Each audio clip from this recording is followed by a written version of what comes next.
মানে হেঁটে যাইতেছে যে এই জন্য কাস্টমার যাইতেছে।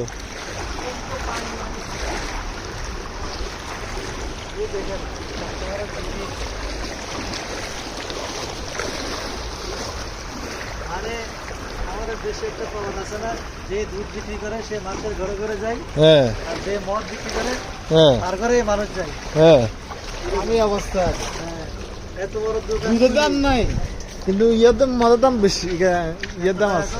লাইসেন্স খুলি ভালো ভালো জিনিস পুষ্টিকর জিনিস ভিটামিন নিয়ে বসে আছে, কিন্তু এখানে কোনো মানুষ নাই।